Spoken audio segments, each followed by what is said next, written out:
नमस्कार दोस्तों। किसी भी राष्ट्र का विकास उस देश के परिवहन नेटवर्क और उस नेटवर्क को सुचारू रूप से बनाए रखने के तरीके पर बहुत अधिक निर्भर करता है। और जब बात हो भारत जैसे विशाल और आबादी वाले देश के विकास की, तो यह और भी ज्यादा जरूरी हो जाता है।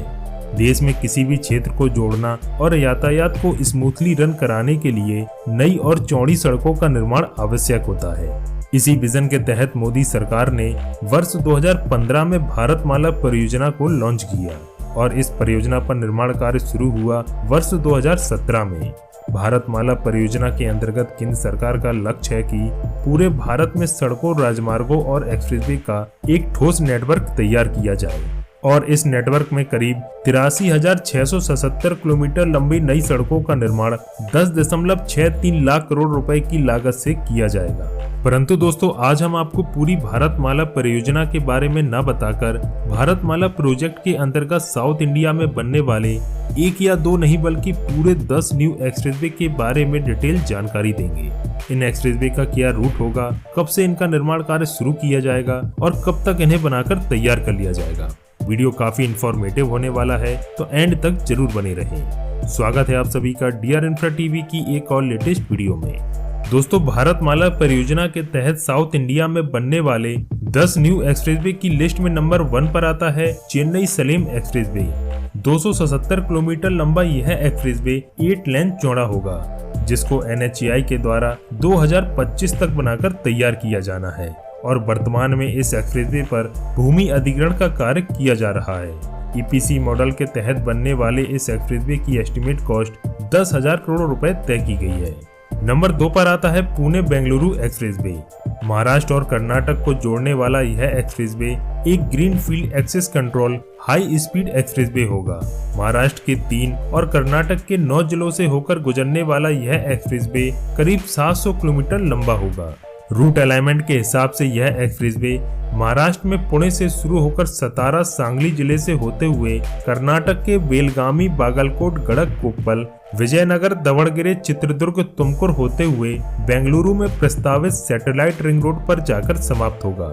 करीब 50,000 करोड़ रुपए की लागत से तैयार होने वाले इस एक्सप्रेसवे को 2028 तक बनाकर तैयार किया जाना है। नंबर 3 पर आता है सूरत चेन्नई एक्सप्रेसवे। दोस्तों, सूरत चेन्नई एक्सप्रेसवे प्रोजेक्ट को एक एक्सप्रेसवे का नाम देना गलत होगा, क्योंकि इस परियोजना को ग्रीनफील्ड और ब्राउनफील्ड अपग्रेडेड वर्गों के साथ 2 एक्सेस कंट्रोल इकोनॉमिक कॉरिडोर को मिलाकर बनाया जाएगा। यानी सिंपल लैंग्वेज में इस एक्सप्रेसवे को 564 किलोमीटर लंबे सूरत, नासिक, अहमदनगर, सोलापुर इकोनॉमिक कॉरिडोर और 707 किलोमीटर लंबे सोलापुर, कुसूल, चेन्नई इकोनॉमिक कॉरिडोर से मिलाकर बनाया जा रहा है। अगर बात करें सूरत चेन्नई एक्सप्रेसवे में बनने वाले ग्रीनफील्ड पैच की, तो इसमें 2 पैच को ग्रीनफील्ड बनाया जाएगा, जिसमें 290 किलोमीटर का सूरत, नासिक, अहमदनगर तक का एक पैच और 230 किलोमीटर का अक्कलकोट, महबूब नगर खंड शामिल है। बाकी के इस पूरे एक्सप्रेसवे को 2 लेन से अपग्रेडेड करके 4 लेन में कन्वर्ट किया जाएगा। करीब 50,000 करोड़ रुपए की लागत से बनने वाले इस पूरे एक्सप्रेसवे को दिसंबर 2025 तक बनाकर तैयार किया जाना है। दोस्तों, इस लिस्ट में नंबर 4 पर आता है इंदौर हैदराबाद एक्सप्रेसवे। तेलंगाना की राजधानी हैदराबाद को मध्य प्रदेश के इंदौर से जोड़ने वाला यह एक्सप्रेसवे कुल 713 किलोमीटर लंबा होगा। मध्य प्रदेश में इंदौर से शुरू होकर यह एक्सप्रेसवे ओंकारेश्वर, महाराष्ट्र में अकोला, नांदेड़, डिंगलर, तेलंगाना में जोगीपेट, संगारेड्डी होते हुए हैदराबाद तक जाएगा। करीब 15,000 करोड़ रुपए की लागत से बनने वाले इस एक्सप्रेसवे को 2025 तक बनाकर तैयार किया जाना है। नंबर 5 पर आता है रायपुर हैदराबाद एक्सप्रेसवे। 530 किलोमीटर लंबा यह एक्सप्रेसवे एक greenfield access control high speed expressway होगा। छत्तीसगढ़ के रायपुर से शुरू होकर यह एक्सप्रेसवे दुर्ग, राजनांदगांव, गढ़चिल्लौरी, रामामुंडम, करीमनगर होते हुए हैदराबाद को कनेक्ट करेगा। 530 किलोमीटर लंबे इस एक्सप्रेसवे का 104 किलोमीटर हिस्सा छत्तीसगढ़ में, 77 किलोमीटर हिस्सा महाराष्ट्र में और बाकी का 338 किलोमीटर हिस्सा तेलंगाना में आएगा। NHAI के द्वारा बनाए जा रहे इस एक्सप्रेसवे को करीब 45,000 करोड़ रुपए की लागत से 2025 तक बनाकर तैयार किया जाना है। नंबर 6 पर आता है नागपुर हैदराबाद बेंगलुरु एक्सप्रेसवे। देश के 3 राज्य महाराष्ट्र, तेलंगाना और कर्नाटक को कनेक्टिविटी प्रदान करने वाला यह एक्सप्रेसवे करीब 1100 किलोमीटर लंबा होगा। 35,000 करोड़ रुपए की लागत से बनने वाला यह एक्सप्रेसवे 6 लेन चौड़ा एक green field access control expressway होगा। नंबर 7 पर आता है Bengaluru Chennai expressway. National expressway 7 के नाम से जाना जाने वाला यह एक्सप्रेसवे 258 किलोमीटर लंबा और 4 लेन चौड़ा एक्सप्रेसवे होगा। बेंगलोर के होसाकोटे से शुरू होकर यह एक्सप्रेसवे तमिलनाडु में कांचीपुरम जिले के श्री पेरम्बदूर तक जाएगा और इस एक्सप्रेसवे को बनाने की एस्टिमेट कॉस्ट करीब 18,000 करोड़ रुपए तय की गई है। NHAI के द्वारा बनाए जा रहे इस एक्सप्रेसवे की डेडलाइन मार्च 2023 तक की रखी गई है। नंबर 8 पर आता है बेंगलुरु कटप्पा विजयवाड़ा एक्सप्रेसवे। बेंगलुरु से शुरू होकर यह एक्सप्रेसवे अनंतपुर कटप्पा होते हुए विजयवाड़ा को कनेक्ट करेगा।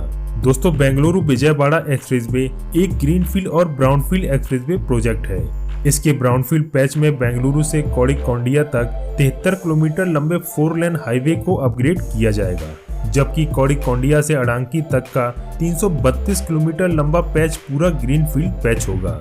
इसके आगे अडांकी से विजयवाड़ा तक 113 किलोमीटर लंबे ब्राउनफील्ड पैच को ही अपग्रेड करके एक्सप्रेसवे स्टैंडर्ड का बनाया जाएगा।